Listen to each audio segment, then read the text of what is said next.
Steelers 28, Dolphins 15.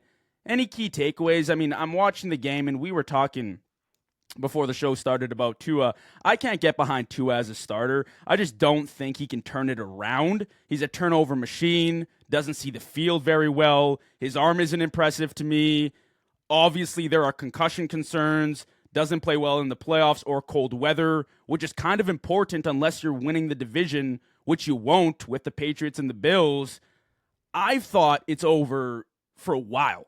Like, I've looked at Tua since he's entered the league and said this will never work out.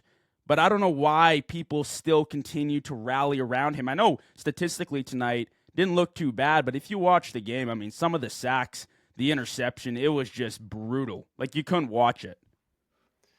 Yeah, I think if you were just to outright say Tua is the worst starting quarterback in the league, it wouldn't be that crazy. I wouldn't agree with you, but I wouldn't look at you funny because he isn't that far off. He is easily one of the worst starting quarterbacks in the league, especially when he's in the cold. I think if Tua is your quarterback in the cold, he's the last guy you'd want under center. I mean, coming in tonight, he was 0 for 5, 6 touchdowns, 5 picks, and 40-degree or below at kickoff. And now he's 0-6, and he stat-padded 2 touchdowns. But he had an ugly duck pick, took some bad sacks, like you said, because he offers you no escapability. If it's not 2023 and it's warm weather, he gives you those quick hitters over the middle in the RPO. He's not giving you much. There's just no juice. I always like to say Tua is like a sports car. He's like a car who won't start in the cold. Like, the engine's frozen. He can't function. And they went on a 4-game winning streak, and some people thought the Dolphins had some juice. They were winning in spite of Tua, right? And the thing with Miami is, like, their best offense is when the ball's not in Tua's hands, when the ball's in the Devon Achane's hands. And this guy's making $55 million a year. If I have to say that the team is winning in spite of you, if I have to say the best part about an offense is when it's not in your hands and you're making $55 million, that is, like, a major concern. And if I'm Miami, this is going to be a long offseason because it's not just Tua. They got Mike McDaniel, but Tua is the biggest problem in Miami right now.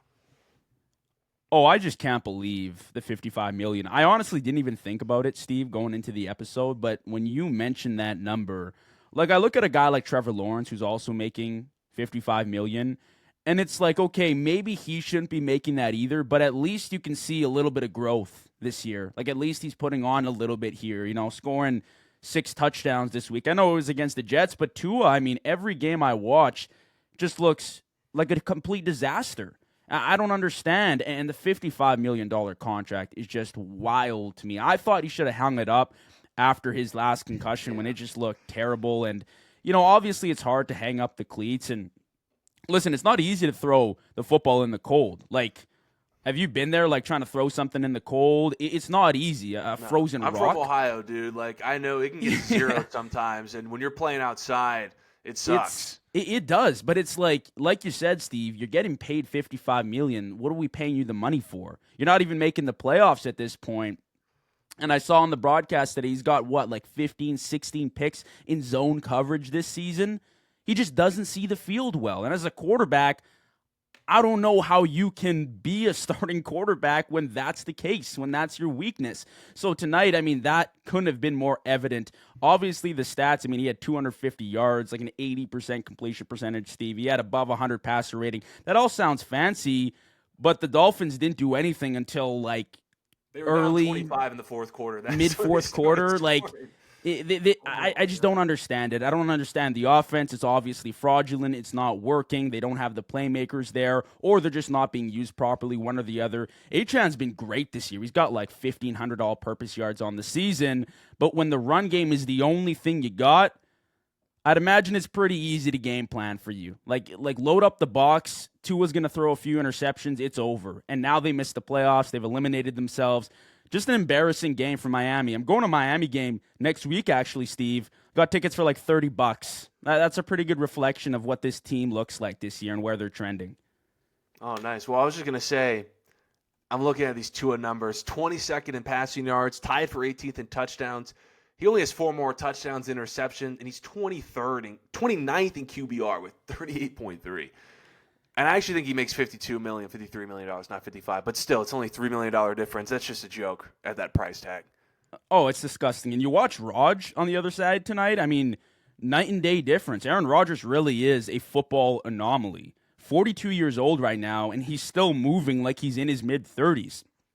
The playmaking is just unreal for his age, and the arm will still leave you stunned every single week. I can't believe it every single week when I watch Rodgers. Like, I apologize that I said this guy was washed. Clearly, New York, there's something in that water. That team, that franchise just does not function well. When he came to Pittsburgh, I mean, this is the best quarterback season the Steelers have had in almost a decade now. The passes into some windows he makes leave you stunned. You don't even see them, but they appear. Tonight to DK Metcalf when he stiff-armed that guy and just ran right into the end zone, I was blown away. And yeah, that was a big play from DK, but the pass was just 10 out of 10 perfection. I'm not saying the Steelers are going to win the Super Bowl this year. I actually don't think they're going to come close. But Rodgers at least gives them a shot. I think if they had the proper weapons, the right team, I would argue the right coaching, they could go far, but they don't have that. Unfortunately, Aaron's probably going to hang it up after this year from what I've heard. Obviously, they're just speculations. But if he does, I think it's a good way to go out. Like, he's looked phenomenal this year, all things considered. Yeah, I think this is his last season, too. I predicted that over the summer. I think he kind of like hinted to it during some off-season talks. But I said this when they brought in Aaron Rodgers. Actually, before they brought in Aaron Rodgers, when it was rumored that he would either go to Pittsburgh or Minnesota, that Pittsburgh's targeting this guy so they can not win the Super Bowl. That's out of the question, but to win their first playoff game since the Obama administration.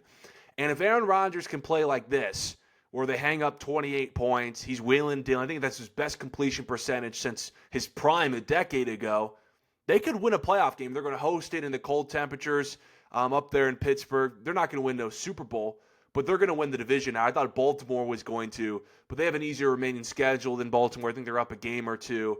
But the way Aaron Rodgers playing, they had a stretch in the game where they had 4 straight touchdown drives. They said on the broadcast that the first Pittsburgh's had since 2018. And like you said, this is the best quarterback that the Steelers have had since Ben Roethlisberger in his prime. And, I'm looking at Aaron Rodgers, just a lot of it wasn't deep, but it was precision. It was smart. It was keeping the ball out of harm's way.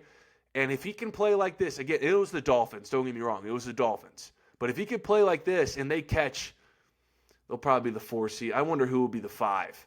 But if they can catch like a struggling offense in that 4-5 at home, they could win a playoff game, or at very least get them a run for the money, not get blown out like they had in years past. Because that's the thing about Pittsburgh is everyone's like, oh, well, they make the playoffs. It's not that they get to the playoffs. It's when they get to the playoffs, they get 20-balled like every time, even by like a Baker Mayfield or a Blake Bortles. I think the way Aaron Rodgers is playing, they won't get blown out.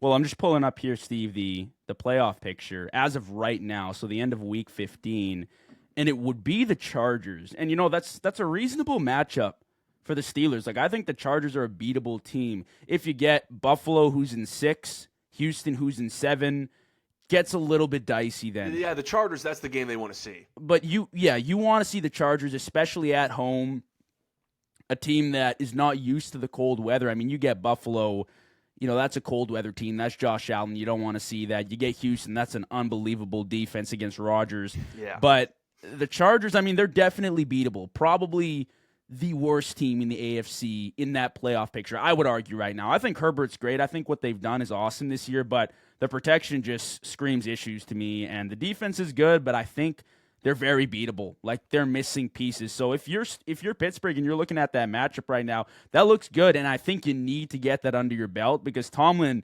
for almost a decade now, has gone winless in the playoffs, and that's just not going to cut it. Like, you got to be better. You've had the rosters to do so. I know after Big Ben's prime, you didn't really have the quarterback play, but there have been opportunities. In that time frame, you lost to Baker Mayfield and the Browns, who won their first playoff game in God knows how long, right? Like, it's been pretty bad. So you kind of need this for your franchise, and Aaron's been really impressive. And honestly, Steve, I think it's pretty clear they win the division. I think Baltimore's remaining schedule, they got New England, then the Packers, then they play the Steelers. Yeah. If the Steelers beat the Browns, it's all over. And I don't think the Ravens win another game unless they beat the Steelers in Week 18, which I don't even think will matter. And we'll talk about the Ravens later tonight. But that was my overall thoughts on the Steelers in tonight's game. Nothing too crazy.